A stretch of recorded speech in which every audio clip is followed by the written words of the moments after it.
Bueno, pues demos la bienvenida a Luis García Peña. Gracias. Gracias.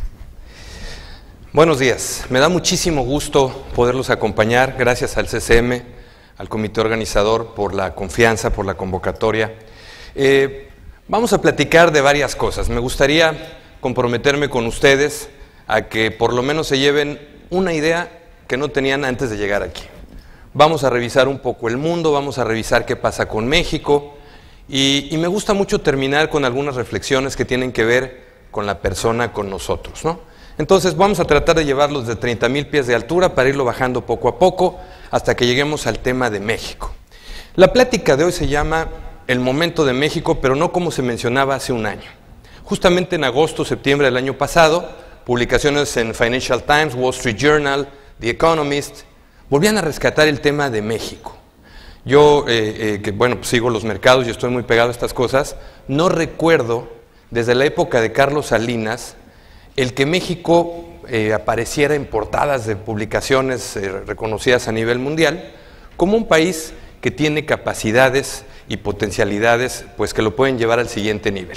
Hoy es un tema que está o que ha estado en el radar de varias de estas editoriales y de estos análisis, pero de pronto nos preguntamos, bueno, ¿y sí será el momento de México? Y para ello me gustaría irles platicando algunas historias. Hace unos años,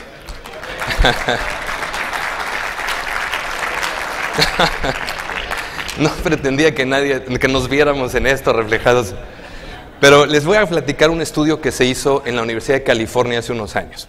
Resulta que metieron en una jaula a 5 chimpancés. Los changos estaban ahí acicalándose, rascándose unos a otros, cuando de repente los científicos abren la parte alta de la jaula, ponen unas bananas y una escalera. El macho alfa del grupo dijo, yo tengo hambre, hay una escalera y unas bananas, voy por ellas. Y cuando empieza a subir la escalera, los científicos lo estaban esperando arriba con un manguerazo de agua helada a presión. ¡Pum! El chango se cae todo salpicado, grito y grito, los otros changos ya se imaginan la escena. Cuando de pronto, digamos, ya el chango se quedó quieto un rato, pasaron 2-3 horas, ya que estaba seco, volvió a ver la escalera, las bananas, tenía hambre y dijo, me voy a subir. Y mismo ejercicio, manguerazo y todos los gritos. Al día siguiente, sacan a uno de los changos mojados de esa jaula y traen a otro de otro lado, que nunca vio ninguna escena de estas. Cuando el otro chango llega, se le queda viendo a los que estaban ahí y dice, pues qué raro le hacen que no se suben, pues yo voy por las bananas. Cuando ese chango se empieza a subir, los demás lo bajan a gritos, jalones, ya se imaginan la escena, y el chango pues no se subió. Al siguiente día, mismo ejercicio, sacan uno de los mojados, traen a otro que no sabía nada, y así sucesivamente, hasta que en la jaula había 5 changos que nunca habían visto salir un chorro de agua de ningún lado, pero no se subían a la escalera. Eso se llama paradigma. Paradigma como algo prefabricado, preelaborado, y me recuerda otro paradigma que tan solo ayer estábamos viendo. ¿Qué pasa con esta parte? ¿Qué tan paradigmáticos somos en este país con tantas cosas como estas?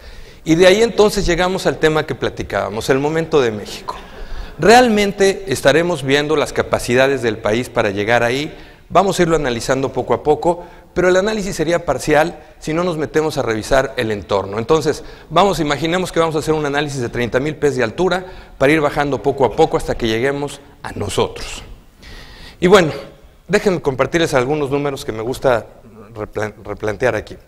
Hoy sabemos que la mayoría de los 106,000 millones de seres humanos que han existido en el planeta han muerto. Sabemos también que de ese número la mayoría, el 60%, son o han sido asiáticos. Y sabemos que lamentablemente también esa mayoría ha sido o es muy pobre. Si seguimos hablando de números, hoy sabemos que la riqueza acumulada en el planeta equivale a 195 trillones de dólares. Siempre esto de los trillones y los billones confunde. ¿Cuánto es eso en cristiano? Para poderlo dimensionar. La economía de México, el PIB, que es la suma de todos los bienes y servicios que produce el país, vale más o menos $1 trillón. La riqueza de todo el planeta vale 195 trillones, de los cuales 17 y pico son de Estados Unidos. ¿Cuál es la segunda economía del mundo? China. Fíjense, Estados Unidos vale más o menos 17 trillones de dólares y China vale más o menos 7. De ahí después viene Japón, Alemania y todos los demás. Vean el enorme hueco que hay entre el primero y el segundo. Hoy sabemos que la gran parte, una gran mayoría de esta riqueza se creó después de 1800. Y hay un dato interesante. Hasta 1800, Cuba o Argentina eran más ricos que Estados Unidos. Y ustedes dirían, ¿pero cómo? Bueno, se nos olvida que Estados Unidos es una nación relativamente joven. Todavía en 1800 no estaban Texas, no estaba Arizona, no estaba Nuevo México, no estaban las Carolinas. Era una nación que estaba resurgiendo o surgiendo, mientras Argentina y Cuba tenían recursos naturales, tenían otro tipo de riquezas que les daban una ventaja. Y fíjense el dato, para ponerlo en términos de Pareto, ¿no? Más o menos lo cerramos así. El 20% de la población mundial tiene el 80% de la riqueza del planeta. Y ya si le buscamos a ese 20% que tiene el 80% de la riqueza, resulta que de ese 20 son todavía menos los que aglutinan esta gran parte de la riqueza. Y eso no va a cambiar. Y eso es lo que los economistas llaman la gran divergencia. Por un lado se produce una riqueza, por el otro lado se concentra, y lo importante es que la divergencia va a continuar por regiones, por zonas, por actividades y todo esto. Lo cual nos lleva a entender este avance de la globalización con unos datos que me gustan, nos dan la perspectiva. ¿Cuántos habitantes hay en el planeta más o menos ahorita? 7,000 millones, más los que se acumulen, ¿no? 7,000. Esos 7,000 millones de personas viven hoy bajo un modelo que se llama globalización, donde hay intercambio de bienes, productos, servicios, personas, dinero. Y hoy en este mundo de 7,000 millones de personas existen 63,000 corporaciones que manejan prácticamente todo. Estoy hablando de Pfizer, estoy hablando de British Petroleum, estoy hablando de Apple, Microsoft. Estos grandes conglomerados son 63,000 los que manejan la manera en que nos comunicamos, nos vestimos, tomamos medicamento, tenemos energía, etc. Es decir, si suponemos que hay 100 personas a cargo de cada una de esas 63,000 corporaciones, querríamos, haciendo un poco de números, contrastar que prácticamente 6.3 millones de personas controlan la manera en que vivimos 7,000 millones de almas. Es apabullante esto que ocurre, ¿no?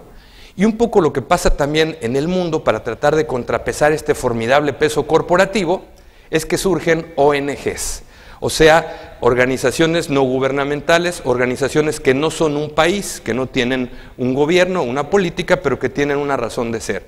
Unas de estas organizaciones son muy radicales, levantan la mano, la voz y a veces las armas, y otras están tratando de rescatar la conciencia de la humanidad a través de la reflexión, de la convocatoria, la sustentabilidad y todo esto. Y este es el juego en el que estamos metidos hoy. Un juego en el que en esta integración, pues Lehman y todo el asunto aquel de un septiembre de 2008, pues nos recuerda todavía las heridas de guerra, de cómo esto que se llama globalización nos hizo a todos integrarnos en una de las crisis más relevantes de la historia. Por cierto, que mucha gente dice que es la peor crisis desde la Gran Depresión o incluso con respecto a la Depresión. No es cierto. Durante la Gran Depresión el PIB de Estados Unidos se cayó prácticamente 50%. En este caso los números no son así de radicales, pero lo que sí es cierto es que esta crisis tuvo una proporción global formidable que, por cierto, todavía hoy no logramos subsanar. Entrando pues a este tema, una de las grandes facturas que ha dejado la crisis tiene que ver con estas escenas. Estas escenas que en España empezaron con los indignados, como se llamaban a sí mismas estas personas. Los indignados porque dicen, ustedes, esta generación, nos quitó la dignidad. Esta generación de ustedes, señores, de los baby boomers o los que le siguen, nos prometieron que si trabajábamos, nos esforzábamos, salíamos temprano a buscar una oportunidad, la íbamos a encontrar. Y hoy no hay oportunidades. Y esas escenas las vemos no solamente en España, las vemos en Grecia. Ayer fue el Día Mundial para la Prevención del Suicidio. Y bueno, salieron unos datos tremendos, especialmente, por ejemplo, precisamente en Grecia. Nunca en la historia reciente de un país como ese, como Grecia, se había registrado tal número de suicidios. ¿Por qué? Porque la gente no está soportando una crisis económica. Y lo que se nos olvida es que nada es para siempre, ni lo bueno ni lo no tan bueno. El problema es que estas crisis están generando una enorme incapacidad de las personas que las sufren para poderlas superar. Hombre, imagínense en este país, fíjense cómo hemos hecho aquí músculo, ¿no? Después de tantas crisis recurrentes, imagínense si nos hubiéramos formado todos. Aquí ya sabemos cómo es. Lo que es muy fuerte, y déjenme tomarlo con toda la seriedad del mundo, es que hace unos meses sale un artículo donde a un joven español de 22 años que vivía en un piso, un pedacito ahí de departamento con un silloncito, una tele medio maltrecha, pues el tipo no había pagado la renta, no había pagado la letra de la tele, debía cosas, y cuando lo van a embargar, sube corriendo a su departamento, abre la ventana y se tira por un sillón y una tele. ¿Qué está pasando con esto? Esta es una de las grandes facturas sociales que está dejando en muchos lugares esta crisis, sobre todo en países y en sociedades que no han tenido la capacidad de crecerse al castigo o de forjarse con fortaleza interior. Y ahí está la factura. Por cierto, en términos económicos, lo más lamentable de esto es que va a tardar al menos una generación en poderse resarcir la posibilidad de que estos jóvenes puedan realmente tener una oportunidad formal. ¿Por qué? Porque muchos de estos países donde ellos viven, estoy hablando por ejemplo de Irlanda, Italia, España, Grecia, Portugal, etcétera, son países que tienen enormes deudas, van a tener que recaudar más y gastar menos, por lo tanto estos jóvenes cuando tengan trabajo van a tener que pagar más impuestos, pero a cambio van a recibir menos prerrogativas. Y es parte de esta ecuación terrible que, bueno, pues tarda mucho tiempo en subsanar, porque así, entre risa y risa, la crisis lleva ya 5 años, y para como la vemos se van a echar otros 5 mientras logramos ver que todo esto se corrija. Pero no obstante esto, algo fundamental es que va a seguir habiendo una lucha por talento. Qué importante es esa parte. Está clarísimo que la gente que corra la milla extra, que haga más que los demás, sí va a tener una oportunidad. Hay un libro de un tipo que se llama Malcolm Gladwell, que se llama The Outliers, la gente fuera de serie, es lo que trata el libro, ¿no? Y él se pregunta, ¿por qué hay personas que en el tenis o en el ajedrez o en la lectura, en el golf, en el fútbol, son fuera de serie? ¿Qué hacen esas personas diferente a los demás? El tipo hace un estudio con todo detalle, muy bien documentado, el libro vale la pena, y concluye varias cosas. Una de ellas es, las personas que logran la excelencia en lo que hacen, por lo menos le han dedicado 10,000 horas a una actividad. Por cierto que es un estudio que también se documenta en la Universidad de Stanford. El enfoque en 10,000 horas de actividad. Olvídense si son 9,800 o son 11,000. El mensaje es focus. Y otra enorme conclusión que saca del libro es, no hay una sola persona que haya logrado cosas trascendentes sin haber hecho más que los demás. El esfuerzo, la milla extra. ¿No? Dicen por ahí que en la milla extra nunca hay tráfico, porque nadie va. Los jóvenes que vayan, que corran esa milla extra, nosotros con nuestros colegas, con nuestra capacidad de trabajo, vamos a poder estar dentro del juego. Los que no van a tener oportunidad. Mis hijos me alucinan, ¿ya vas a empezar con la milla extra? Sí, hasta que se les quede en la médula. Porque si no nos levantamos temprano y hacemos más, no va a pasar nada. Créanme que el mundo en ese sentido tiene grandes desafíos. Y en este mismo tema, otro que tiene que ver con esto, pues es la demografía. Fíjense, para ilustrarlo de alguna forma, en el primer cuadro acá, ¿no? Normalmente México, por ejemplo, en los años 70 tenía una figura demográfica parecida a esta, donde nacíamos muchos, ¿no? Había poca gente en la población económicamente activa en medio, pero también había pocas personas de la tercera edad que necesitaban pensión y necesitaban salud y todo lo demás. Conforme los años pasan, la forma en que va cambiando, va evolucionando la demografía, es como esta, donde nacemos menos, en medio hay mucha más gente dispuesta a trabajar y todavía arriba podemos, digamos, soportar a las personas de la tercera edad que buscan su pensión y demás. El punto es, ¿qué estamos haciendo para que toda esta parte de en medio pueda tener la oportunidad de trabajar? Hace 5 años, precisamente en el 2008, hacíamos un estudio que se llamaba la ponencia IMEF, en donde determinábamos que en base a la pirámide demográfica de México, el bono demográfico, México necesitaba crear 14 millones de empleos entre el 2008 y el 2020 para más o menos poder capitalizar esta figura. Hicimos cuentas y vamos un poco retrasados con respecto a los 14 millones, ¿no?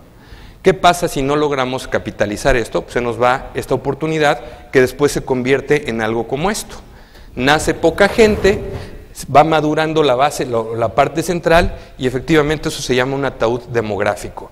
Esa figura la están viviendo ya en varios países en el norte de Europa o en Japón. Y esto entonces traerá como consecuencia otro fenómeno que va a mantenerse sin duda alguna, que se llama migración. La migración no va a terminar. Se va a acotar, se van a poner fronteras, barreras, sí, pero va a tener que seguir habiendo un flujo donde del norte de África la gente se sigue moviendo al centro y norte de Europa. Ahora tú vas a Finlandia y en lugar de ver gente rubia despampanante, ya empiezas a ver egipcios de la primera y segunda generación que están ahí, ¿no? Vamos a seguir viendo a la gente de América Latina subir hacia Norteamérica porque es un imán, un atractor natural. Vamos a seguir viendo gente en Asia, que del sudeste va a seguir yéndose hacia el norte. Y es un fenómeno que va a continuar irremediablemente como parte de este proceso de globalización que estamos viviendo. De ahí que nos brincamos entonces al tema económico y Estados Unidos y todo este asunto. Ustedes recordarán que una de las grandes medicinas que se impuso a la salud de las economías o al rescate de las economías más importantes del mundo fue una en la que los principales bancos centrales del planeta sacaron su máquina de hacer dinero, le picaron play y empezaron a echar dinero como locos.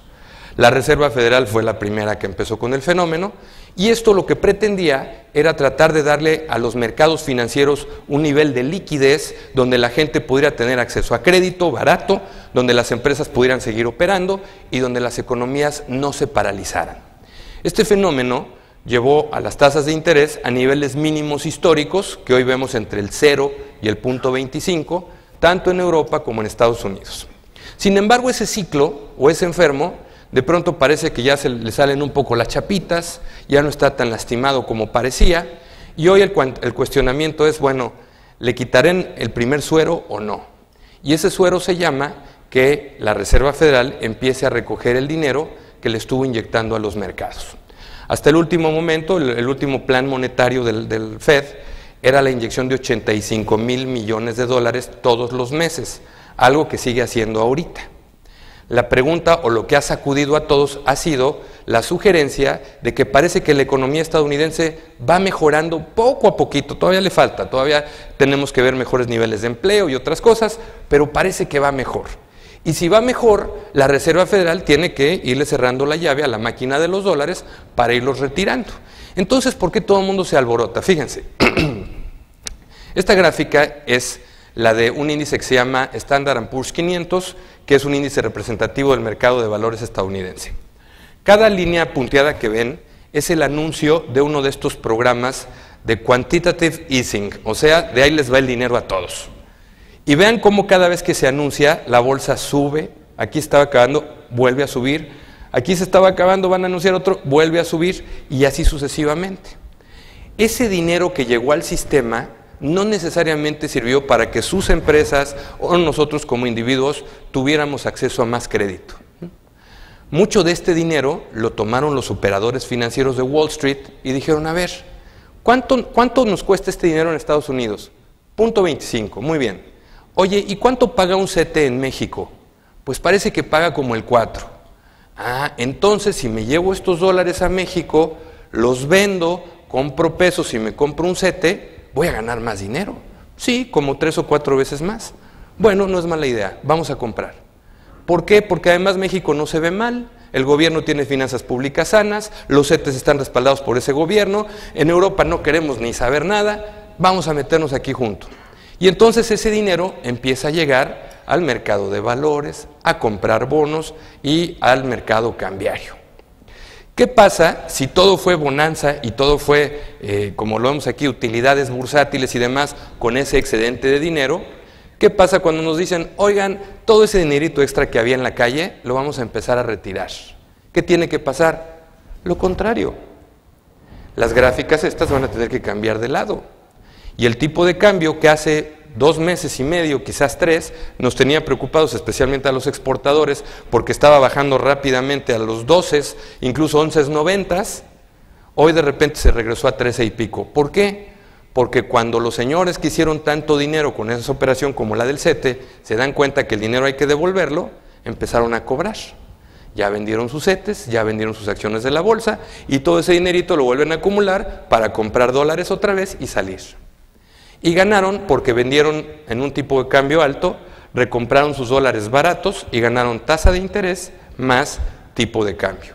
Y eso fue exactamente lo que hicieron con Brasil, con Turquía, con México, con Chile y con otros más.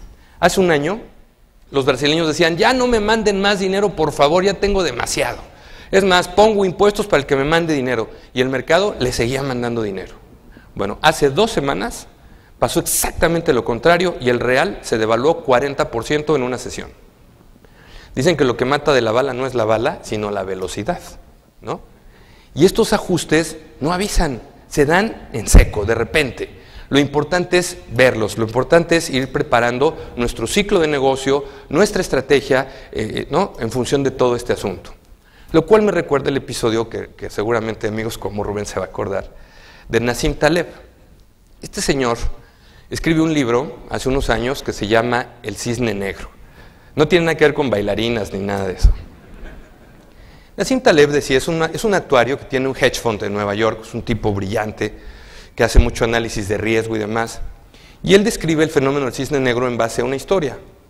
Hasta 1750, todo el conocimiento que había alrededor de la definición de un cisne es que los cisnes son animales de plumaje blanco, de cuellos largos, que viven en lagos de agua dulce.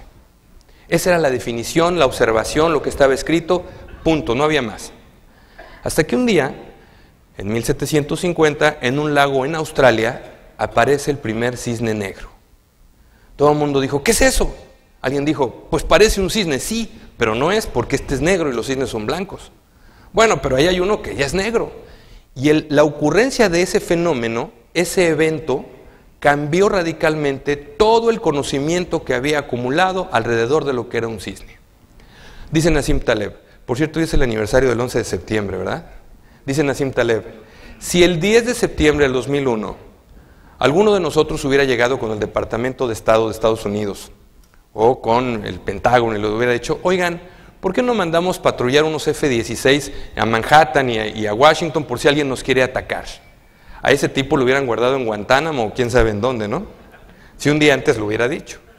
Pero el día 12, un día después de que todo ocurrió, todo el mundo dijo, claro, era obvio, nadie nos quiere, somos guerreros, nos metemos con todos, somos vulnerables, tenía que pasar. Entonces dice Nassim Taleb, los cisnes negros son fenómenos que se caracterizan por su rareza. Desde luego son cosas inesperadas, ¿no? En segundo lugar, tienen un impacto extremo. Cambian la manera en que pensamos, en que vivimos o en que trabajamos. Y desde luego, en retrospectiva, todo el mundo dice, son predecibles. La crisis del 2008 puede ser uno de los mayores cisnes negros recientes, y cuando pasa todo el mundo dijo, claro, pues estábamos viendo la burbuja. El mismo Greenspan dijo, pues sí, estábamos con la burbuja, y alguien le dijo, sí, ¿por qué no guardó el alfiler? ¿No? El punto es que estos cisnes negros son recurrentes y desde luego con esta integración que tenemos hoy en el mundo, pues sugieren que quizás haya que prepararnos para algún episodio como este que se ve ahí, ¿no? Parece que el cierre de este año pues va a traer algunos jaloneos como esto que vemos aquí, derivados de lo que pasa con Estados Unidos, derivados del impacto que tienen nuestras economías. La economía de Europa va mejorando un poco, pero todavía sigue muy complicada. Alemania es el único motor que sigue jalando las cosas. Francia apenas puede y los demás siguen lastimados. De manera que todavía vamos a ver episodios complicados. Esta grafiquita, para ilustrar también, fíjense, hablando del dinero que les comentaba de los bancos centrales. La línea azul es el dinero que llegó a los mercados emergentes cuando los bancos centrales empezaron a imprimir dinero. ¿Cuáles son los mercados emergentes? Brasil, Rusia, India, China, México, Turquía, etcétera, ¿no? Vean la línea azul de todo el dinero que se vino a dar a nuestros mercados. La línea roja fue el dinero que salió de los mercados desarrollados como Estados Unidos o los europeos. Y llegando a este momento ahorita, precisamente el que les platico de si ya le van a pagar a la máquina o no, vean cómo la línea azul se empieza a cansar y el dinero va a empezar a regresar a los países desarrollados. Y como la línea roja marca que el dinero está regresando hacia allá. Entonces, esto va a pasar.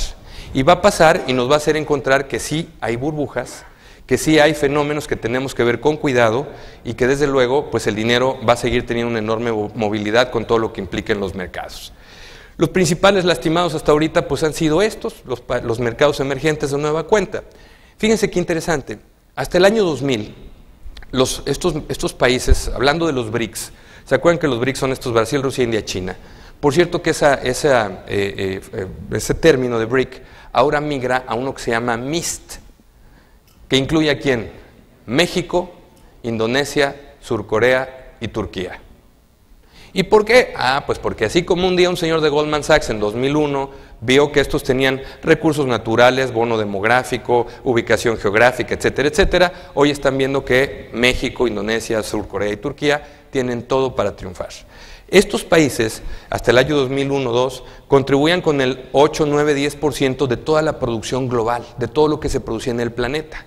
Hoy, en conjunto, producen alrededor del 25, casi 30% de lo que se produce en el planeta. Y durante estos años de crisis, estos países, más otros emergentes, han sido los que han logrado que el dinamismo global no se pierda.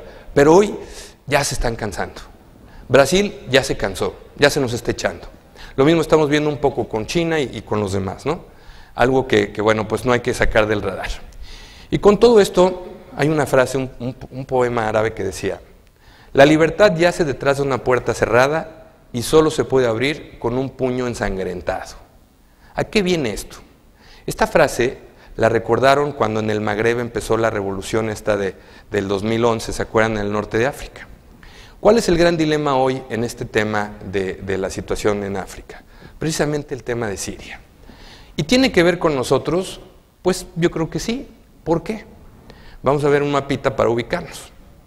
Los países que tienen la flecha roja son los países que entraron en este proceso de cambio que empezó con las redes sociales. ¿Se acuerdan que se logró, por ejemplo, que en Egipto en 30 días Hosni Mubarak, que llevaba 30 años, bajara de la silla del poder? En Libia, bueno, pues a Gaddafi se lo atendieron mal, ¿no? Y hoy el fenómeno que tenemos está allá arriba y se llama Siria. Vean quiénes están alrededor de Siria. ¿Por qué Siria es importante? Pues no necesariamente porque Bashar al-Assad sea muy amigo de los demás. Fíjense, hasta antes de la primavera árabe, que ya no fue tan primavera, sobre todo ahorita, había un pacto en donde Occidente le decía a los dictadores: tú cúmpleme con 3 requisitos y yo me hago como que no me molesta que estés ahí. Primer requisito, véndeme petróleo. Segundo, no te metas con Israel. Y tercero, contrólame a tus terroristas. Si cumples con esas 3 premisas, yo me alineo y te reconozco y no hago preguntas. Esto funcionaba hasta diciembre de 2010, cuando Hillary Clinton se fue a dar una vuelta para darles la feliz Navidad y todo eso, regresó a Estados Unidos y al mes y medio reventó la primavera árabe. Todo el mundo le decía a Hillary: ¿pero qué usted no vio lo que estaba pasando ahí? Mire nada más. Ella dijo: no, porque esos movimientos son espontáneos, son acciones espontáneas de una sociedad que sale, que despierta y que actúa. Bueno, hoy el problema con Siria tiene que ver también con este otro que está aquí, con ese otro circulito, que se llama Israel. Hace un par de años, Irán, que está ahí atrás, el señor Ahmadinejad tuvo a mal decir que si por él fuera, el Estado de Sion debería desaparecer de la faz del planeta. Así sutil, como diciendo: los israelíes me molestan, ¿no? Y después de haber dicho eso, dice: por cierto, estamos enriqueciendo uranio, pero no para hacer bombas atómicas, sino para aquí tener luz en las noches. Imagínense cómo se puso Israel.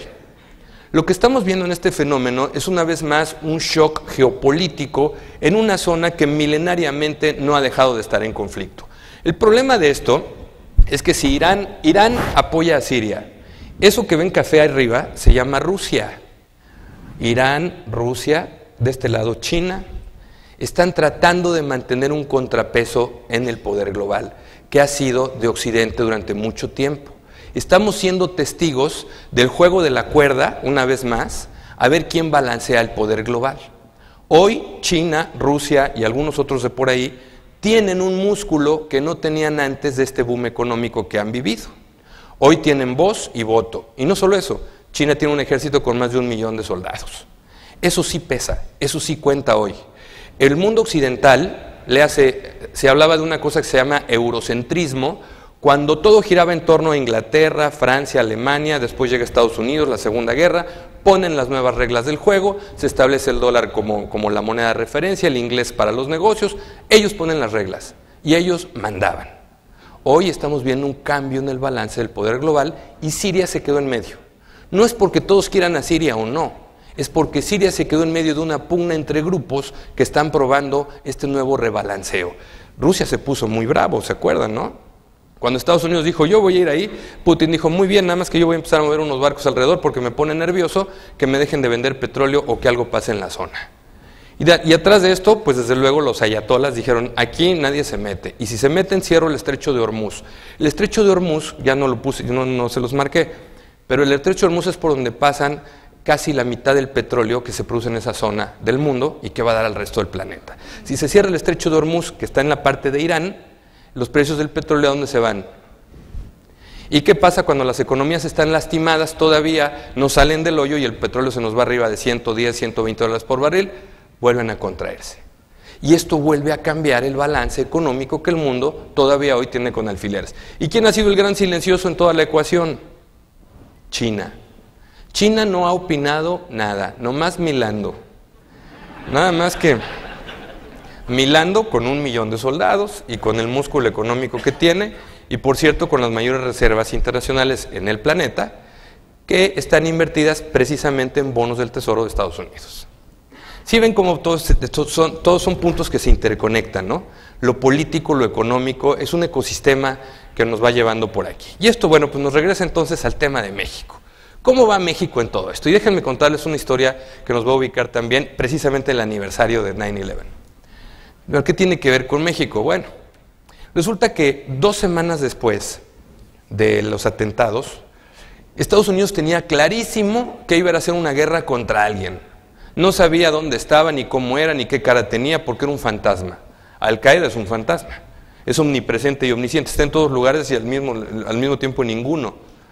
Entonces Estados Unidos lo que tenía claro es que necesitaba tener una capacidad de respuesta que marcara una vez más su liderazgo. Total, en esta discusión tenía que llegar al Consejo de Naciones Unidas, donde necesitaba el apoyo de los aliados para irse a pelear con Irak y con Afganistán. Cuando llega, uno de los 5 miembros del Consejo Permanente de Seguridad le dijo a Estados Unidos, ¿y cómo que quieres ir a hacer una guerra? Me incomoda. ¿Quién creen que era? El que dijo, no me gustaría tu asunto. China. ¿Y China pesa? Pues sí sigue pesando.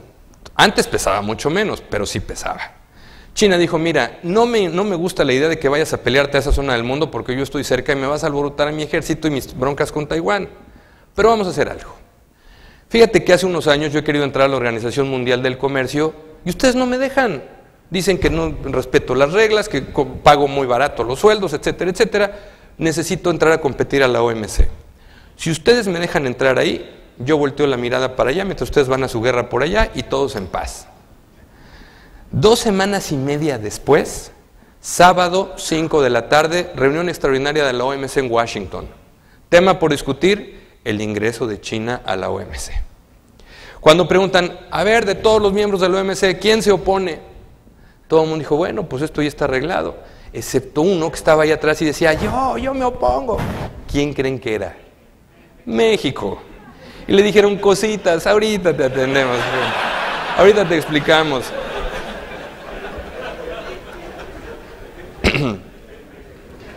Claro que era México con el pánico de que si llegan estos chinos nos van a meter aquí en un dilema con nuestro principal socio comercial. Así habremos tenido la conciencia. Y miren, no estaba tan equivocado el que decía, no dejen que el panda corra porque luego a ver quién lo alcanza, ¿no? Va a correr como bandido. Pero fíjense lo que pasó. Esta gráfica marca, la línea oscura es la manera en que las exportaciones mexicanas hacia Estados Unidos empieza a bajar cuando China entra. Y la línea azul clara es lo que China empieza a crecer en las exportaciones hacia Estados Unidos, quitándole evidentemente mercado a México. Y esto pasa efectivamente desde cuando China empieza con la OMC. Ahí empezó el tema. Tiene sentido. ¿no? Vean cómo ocurre esto hasta este punto en el que a partir, digamos, de mediados del 2012, China empieza a perder tracción, empieza a perder la capacidad que tenía de venderle a Estados Unidos. Fíjense, hay un dato interesante. Hubo un momento en el 2007 donde China le vendía a Walmart 12,000 millones de dólares al año de cosas. A Walmart en Estados Unidos. Es decir, Walmart era para China un mejor socio comercial que Gran Bretaña en los volúmenes de intercambio comercial. Qué poderoso, ¿no? Bueno, este fenómeno empieza a gastarse precisamente en este último bloque que ven ahí y se ha gastado más ahorita. Y vean cómo México como que empieza a tener una vez más una ventaja competitiva y más que competitiva, comparativa, que le permite ir resarciendo el daño hecho. ¿Y cómo se va ilustrando esto? Cuando empezamos a hablar del tema en el año 2000, de la manera en que China tenía sueldos, vean cómo los sueldos mexicanos eran 5 veces más caros que los chinos. Desde luego ahí pues no había mucho que hacer con respecto a esa ventaja de competir que tenía China. Sin embargo, y para bien de los chinos, los salarios chinos van mejorando. Fíjense, pasan de 0.3 a 1.6 ahorita. De hecho, ahorita en la mañana alguien publicaba una lista de los billonarios en China, ¿no? Creo que ya hay alrededor de 40 y tantos billonarios, ¿no? Tienen más de 1,000 millones de dólares. Bueno, ahí vean cómo México va a mantener un nivel de salarios pues bastante plano cuando China logra pues mejorar en esa parte, pero al mismo tiempo perder una ventaja para competir que tenía que ver con el costo de la mano de obra. Pero también pasa otra cosa, los costos de transporte tienen que ver. ¿Cuánto costaba el petróleo cuando China entró a la OMC? $32 el barril. ¿Cuánto cuesta hoy? 100. ¿Y eso tiene que ver? Muchísimo. Y no solo eso. Fíjense, hay una historia que me gusta referir aquí. Fíjense, si mandamos un contenedor en camión de Monterrey a Chicago, tarda entre 4 y 5 días por tierra. A lo mejor aquí hay alguien de logística que me ayuda con el dato. Y resulta que ese cuesta más o menos $3,000 el contenedor. Si lo mandamos desde Shanghai hasta Chicago, tarda 22 días y cuesta $5,200. Fíjense además cómo el ciclo económico tiene todo que ver, y hay una historia preciosa. En Parras, Coahuila, no muy lejos de aquí, hay unos amigos que producen algodón y con el algodón producen jeans y kakis, ¿no? Estos pantalones sport. Ellos le venden a las tiendas Gap en Estados Unidos. Ubican las tiendas Gap que venden moda y cosas así, ¿no? El negocio de Gap en Estados Unidos no es tener espacio para embodegar ropa para que haya tallas por si se ofrecen. Ese no es su negocio. Su negocio es tener el diseño, la moda, el color, conforme la temporada cambia. Por lo tanto, necesita proveedores casi just in time que le permitan tener el abastecimiento de lo que vende a tiempo y en forma. Entonces llega a Parras con mi amigo, le pone un tablero de control padrísimo en su negocio, y en ese tablero de control a la fábrica de Parras se le prende un foquito cuando en el mall de la Galería de Carolina del Norte le hacen falta jeans de la talla tal. Mi amigo tiene la obligación de por lo menos, cuando mucho en 72 horas, entregar el pantalón etiquetado, doblado en el anaquel. Y esa ventaja competitiva no la tiene hoy China, por el tiempo. Gap no se puede dar el lujo de que un cliente entre a la tienda, no encuentre la talla y se vaya, porque ya no regresa. Entonces Gap dice, yo prefiero pagarle más al mexicano. Fíjense, al chino le pagaba $2 por el pantalón. Al mexicano le paga 6, es una lana, pero todavía hoy nos los están vendiendo entre 30 y $40. El margen ahí está, pero ya no pierden al cliente, ¿no? Entonces, eso es un asunto interesante. Fíjense cómo estamos viendo un cambio del modelo de outsourcing. ¿Se acuerdan del outsourcing? Tú ve a donde quieras en el mundo, trae lo que necesites para producir, no importa si es un tornillo pequeño, tú tráetelo y aquí lo armamos, aquí lo maquilamos, ¿no? Ese concepto de outsourcing, con estos costos de logística, con estas implicaciones económicas que les platico, hoy están migrando a un modelo de nearshoring. Necesito que estés cerca de mí, ¿no? Platicando de esto, un día voy a una zona que se llama Eagle Pass, estaba platicando con unos empresarios y me dice uno de ellos, oiga, qué chistoso, fíjese que esto de near, de la cercanía, los chinos ya lo vieron también. Le dije, pues sí, seguramente, ¿no? Bueno, es que vinieron aquí a Piedras Negras hace una semana a comprar tierra. ¿Cómo? Sí, pues ahí querían tierra y la verdad es que traían la chequera en la mano. ¿Y les vendieron? Claro, todo lo que quisieron. ¿Nosotros para qué lo queremos allá? No. Bueno, los chinos llegaron y compraron todo lo que pudieron junto a los puentes de comercio y las espuelas de ferrocarril. Mientras, los mexicanos estaban con miedo viviendo en Eagle Pass porque los zetas querían cobrar derecho de piso de este lado. ¿Qué van a hacer los chinos ahí? Poner los huacales, donde van a producir lo que estaban mandando de Shanghai, para de ahí seguir mandando cosas. Oye, bueno, eso no está tan mal. Alguien podría decir, mira, va a generar empleos, va a pagar impuestos. Sí, pero la riqueza generada no se va a quedar aquí, se va a ir. Y tenemos 3,000 kilómetros de frontera común con el país más poderoso del planeta, que hoy estamos repartiendo sin saber o sin querer o sin tener conciencia con uno de nuestros competidores. Tengamos cuidado con eso. Así las cosas, también es cierto que somos buenos para algunas cosas, no para todas, ¿no? Por ejemplo, en el tema de textiles y ropa, eso no se nos da, ahí sí no podemos competir contra los chinos. Pero vean en la parte de integración automotriz, todo lo que implica la derrama económica alrededor, la cadena de valor, ahí tenemos una gran capacidad, igual que en componentes de televisiones, telecomunicaciones, electrónicos. Esto ilustra muy bien en dónde tenemos una ventaja comparativa importante derivada de la ubicación geográfica, derivada de la manera en que México también ha ido perfeccionando sus sistemas de certificación NOM y todos estos. Hay empresas que tienen reconocimientos internacionales importantes por lo que han hecho aquí. Yo conozco varias, ¿no? Aquí mi querido Rubén tiene por ahí un guardadito. Y eso es importante porque nos ha ayudado a crecer en la manera de competir. Pero todavía nos falta mucho. Insisto en una diferencia. Esto que estamos viendo es más una ventaja comparativa que una ventaja competitiva. No estamos desarrollando la suficiente capacidad para competir porque no estamos generando productividad, no estamos innovando, no tenemos un proceso de investigación y desarrollo donde realmente hagamos el esfuerzo que nos haga diferentes. Nos falta mucho esa parte. Por ahí en el plan de desarrollo nos enseñaron que en los últimos 30 años México ha perdido productividad tremendamente. Entonces sí estamos aprovechando una ventaja de comparativa que es temporal. Va a haber un punto de quiebra en donde ya se va a terminar y necesitamos salir de la caja para seguir avanzando en eso. Lo cual nos lleva entonces a otra historia. Cuenta un acertijo que un día había 3 ranas paradas en un lirio. De pronto una de las 3 ranas decide saltar. ¿Cuántas ranas quedan?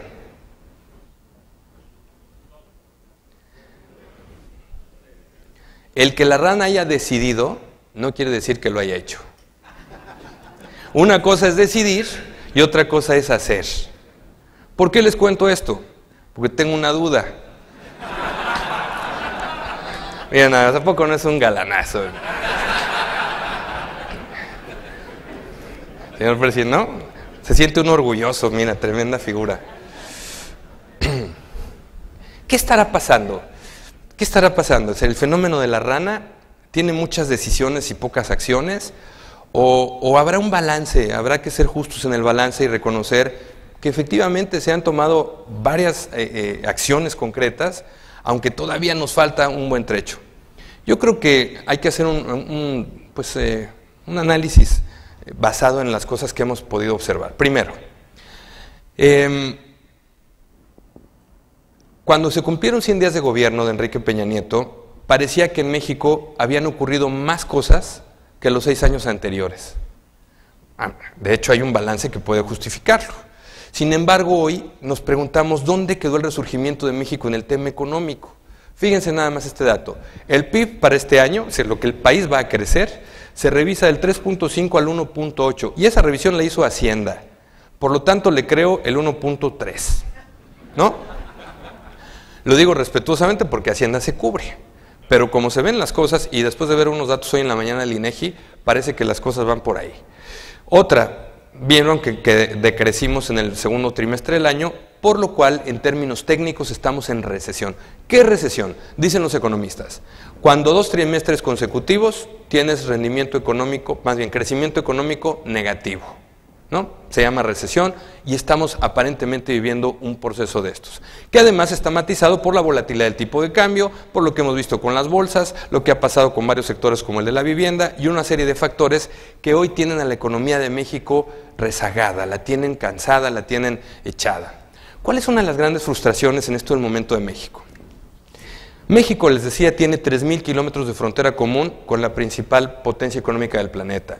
Tiene 11,000 kilómetros de litorales, Tiene una enorme diversidad étnica y cultural. Tenemos recursos naturales, petróleo, plata, y sin embargo no crecemos. Hasta el cierre del sexenio de Felipe Calderón, la economía había logrado crecer los últimos 12 años el 1.9% en promedio. O sea, nada, muy por debajo de lo que este país necesita para crecer, teniendo todo lo que describo que tiene. Entonces ahí es donde tenemos que seguir revisando qué pasa con esta agenda, ¿no? Vemos que en el 2014 un cisne negro puede estar merodeando cuando una cosa que se llama déficit fiscal, que es la diferencia entre lo que el gobierno gasta y lo que el gobierno recauda, está creciendo. Y cuando vemos que crece esa cosa que se llama déficit, nos preocupamos porque ahí es donde empiezan los problemas grandes. Hoy todavía no es un problema grande, ni es nada que no se pueda manejar, estoy de acuerdo, y hay que ser muy asertivos en eso. Sin embargo, si no se moderan estos indicadores y no se pican los botones para no quedarnos como la rana con la decisión, puede haber otras cosas adelante. No obstante, también es cierto, hay un tema con las reformas, y mi opinión es así, ¿no? Mientras más ambiciosas son las reformas planteadas por un presidente reformista, más probable es que crezca la hostilidad. Ya vimos a los maestros. Pero también es cierto que esta hostilidad se da en grupos que no tienen incentivos para cambiar. Pero si tales reformas no son lo suficientemente ambiciosas, entonces tampoco valdría la pena intentar llevarlas a cabo. Si vas a reformar, reforma bien. No le muevas un poco a un alfiler y a otro y dejes las cosas parecidas. Eso no tiene caso, sobre todo cuando tenemos una gran joya que es envidia en muchos países que se llama el Pacto por México.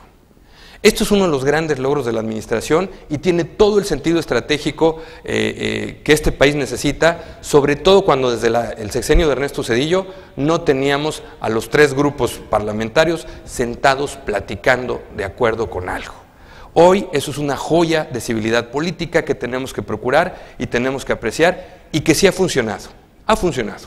Bien o mal, ahí tenemos estas reformas, ¿no? Por ejemplo, con un espíritu en el que hoy tenemos pues mayor efectividad en la educación, a pesar de las manifestaciones y demás, ayer se firmó el último tramo de la reforma, ya hay reforma educativa. Otra, se reduce la protección excesiva a los sindicalizados, se abre la competencia en telecomunicaciones y medios, desde luego todavía hay que hacer ahí mucho, se amplían y fortalece con la reforma financiera la injerencia de la banca en el desarrollo de la economía. Fíjense esto, los bancos presumían de tener mucho capital, pero el crédito no llega a nuestras empresas. ¿De qué me sirve a mí que la banca mexicana esté sobrecapitalizada si no puedo invertir en una nueva máquina o no en un nuevo proceso o no puedo contratar gente? No sirve. Entonces hubo que hacer una reforma financiera para que los bancos abran las chequeras y otra vez vuelvan a apoyar las causas de la economía real. ¿Cuáles siguen enormes? Y no me voy a meter mucho porque ya tengo poco tiempo y demás. La hacendaria que ya todos oyeron, no se preocupen, apenas va a llegar a las cámaras, todavía le falta un gran tramo por recorrer. Decía alguien, más vale PRD en mano que iba en alimentos y medicinas, ¿no?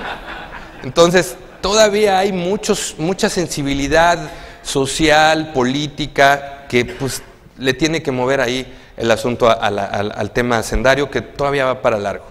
Y ojo, si queremos una reforma energética de a de veras, ¿qué quiere decir que va a pasar? Que no seamos adictos a los recursos del petróleo. Hoy, de cada peso que entra al erario, 30 centavos vienen de Pemex. Entonces todo el mundo dice, no, ya no le quiten dinero a Pemex. Muy bien, ¿de dónde lo vamos a sacar? ¿Ya no va a ser Pemex? Bueno, señores, ahí les va la charola. Y todos vamos a tener que cubrir ese boquete que va a tener el erario. Por lo tanto, vamos a tener que sentir el toque de este tema hacendario hacia adelante, ¿no? Me apuro porque ya me queda poquito, nada más, bueno, esto quiere decir que si las reformas van bien, México puede crecer. Fíjense, podemos aspirar a crecer hasta un 5% si todas estas reformas funcionan. Ahora, fíjense en otro dato importante. La estrategia del gobierno tiene sentido cuando el año 1 pavimentas el camino para que los siguientes 5 puedas llevar a cabo cosas. Yo creo que eso va bien. Yo creo que en ese sentido podemos tener unas primeras conclusiones que son las siguientes. La incertidumbre proveniente del exterior seguirá afectando las expectativas. Siguen pasando muchas cosas fuera que no controlamos y hay varios cisnes que están por ahí aleteando. 2. La economía mexicana ha perdido tracción con el consiguiente efecto en la inversión y el dinamismo de las manufacturas. Sí nos va a costar trabajo salir de este bache y no va a ser rápido.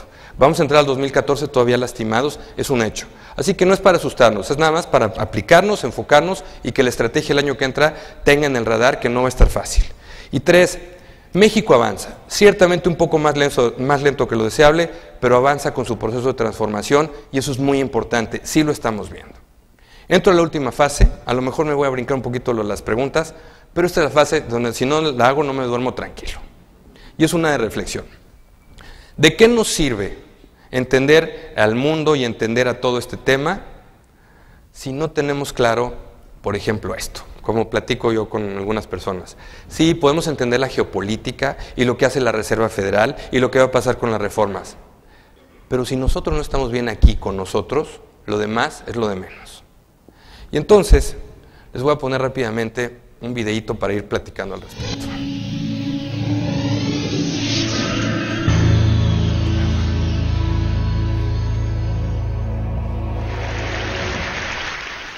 Imagine, if you will, a gift.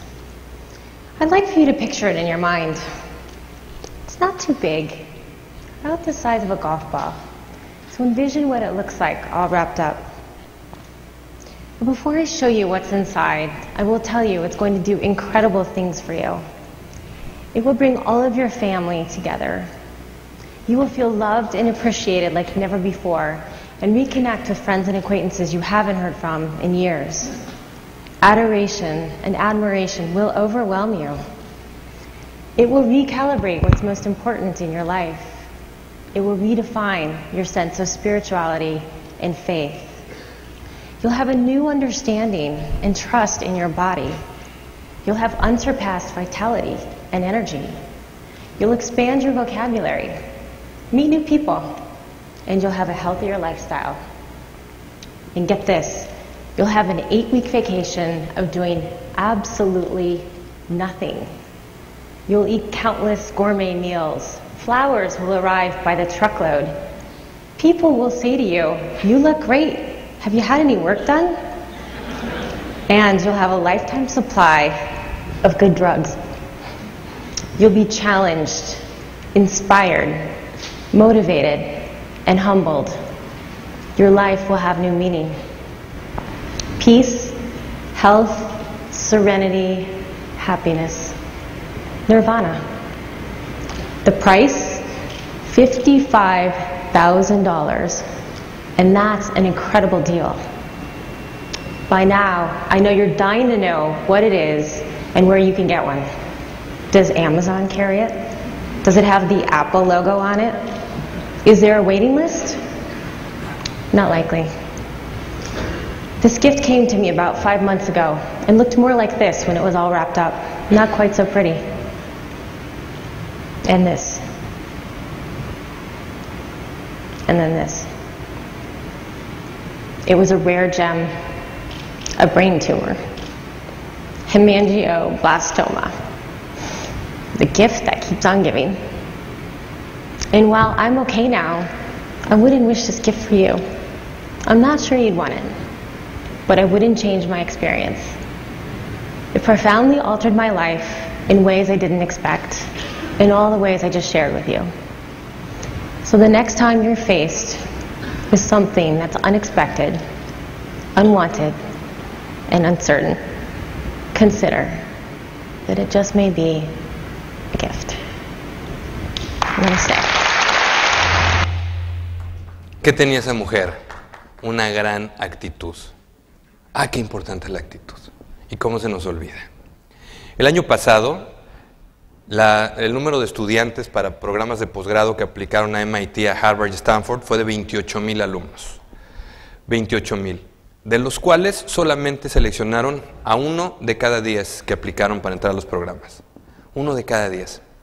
Entonces ya ven cómo son estos estudios de sofisticados. Alguien dijo, oye, ¿y qué característica tendrán esos que sí entraron? Lo revisan y estos jóvenes tenían 3 atributos. El primero, un talento. Claro que necesitaban tener un talento. Deberían ser buenos a lo mejor para las matemáticas o para escribir o para el deporte, para alguna cosa. Desde luego hay que tener un talento. Pero ese talento solo no sirve de nada si no va acompañado del segundo ingrediente que encontraron, que se llama pasión.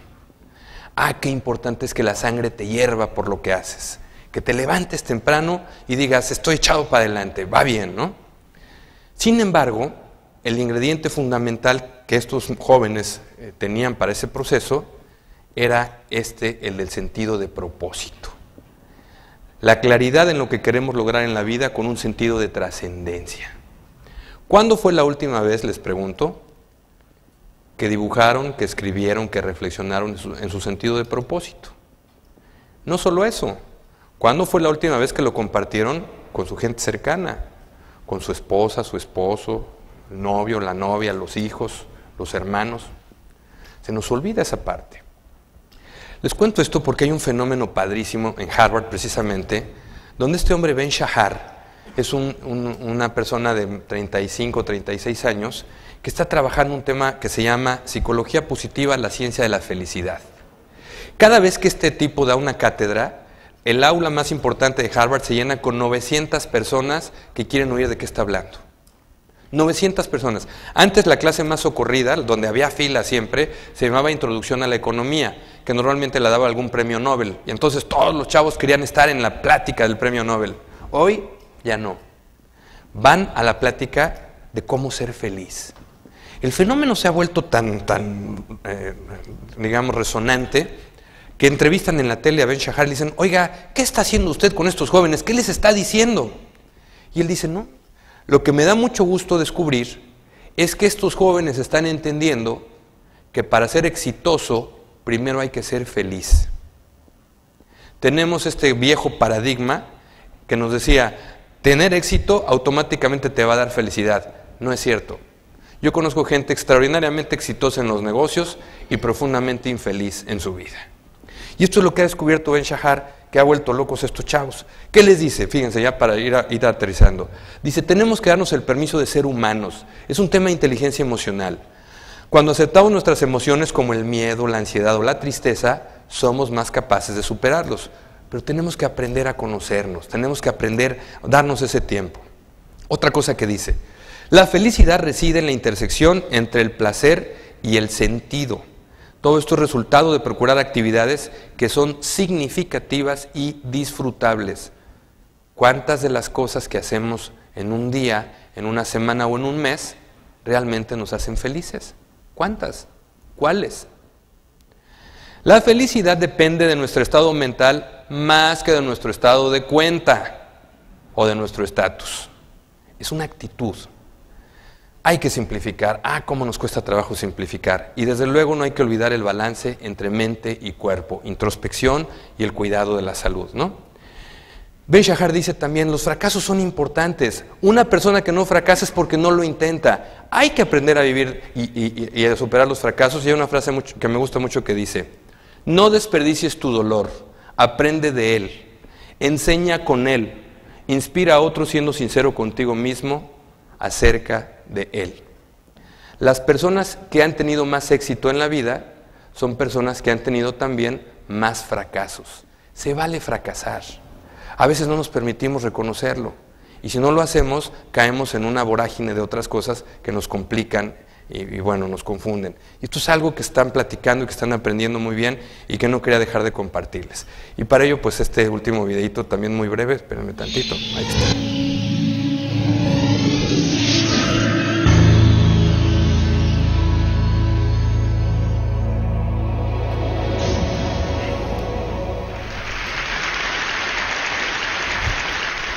A few years ago, I felt like I was stuck in a rut. So I decided to follow in the footsteps of the great American philosopher, Morgan Spurlock, and try something new for 30 days. The idea is actually pretty simple. Think about something you've always wanted to add to your life and try it for the next 30 days. It turns out 30 days is just about the right amount of time to add a new habit or subtract a habit, like watching the news, from your life. There's a few things that I learned while doing these 30-day challenges. The first was, instead of the months flying by forgotten, the time was much more memorable. This was part of a challenge I did to take a picture every day for a month. And I remember exactly where I was and what I was doing that day. I also noticed that as I started to do more and harder 30-day challenges, my self-confidence grew. I went from desk-dwelling computer nerd to the kind of guy who bikes to work for fun. Even last year, I ended up hiking up Mount Kilimanjaro, the highest mountain in Africa. I would never have been that adventurous before I started my 30-day challenges. I also figured out that if you really want something badly enough, you can do anything for 30 days. Have you ever wanted to write a novel? Every November, tens of thousands of people try to write their own 50,000-word novel from scratch in 30 days. It turns out, all you have to do is write 1,667 words a day for a month. So I did. By the way, the secret is not to go to sleep until you've written your words for the day. You might be sleep deprived, but you'll finish your novel. Now, is my book the next great American novel? No! I wrote it in a month! It's awful! But for the rest of my life, if I meet John Hodgman at a TED party, I don't have to say, I'm a computer scientist. No. If I want to, I can say, I'm a novelist. So here's one last thing I'd like to mention. I learned that when I made small, sustainable changes, things I could keep doing, they were more likely to stick. There's nothing wrong with big, crazy challenges. In fact, they're a ton of fun, but they're less likely to stick. When I gave up sugar for 30 days, day 31 looked like this. So here's my question to you. What are you waiting for? I guarantee you the next 30 days are going to pass whether you like it or not. So why not think about something you have always wanted to try and give it a shot for the next 30 days? Thanks. Los siguientes 30 días van a pasar. Platicamos un poco del mundo, un poco de las economías, un poco de México, pero lo más importante es que no perdamos de vista que todo esto es irrelevante si no regresamos aquí adentro, donde estamos aquí y acá. Y esa es la convocatoria que les quiero hacer hoy. No importa qué tan gris sea el escenario, o qué tan verde, o qué tan reluciente. Lo que importa es qué capacidad desarrollemos para entenderlo y resolverlo. Termino con una frase que dice: la felicidad humana generalmente no se logra con grandes golpes de suerte que pueden ocurrir pocas veces, sino con pequeñas cosas que ocurren todos los días. Como el privilegio de haber estado hoy aquí con ustedes. Muchas gracias por el tiempo. Gracias.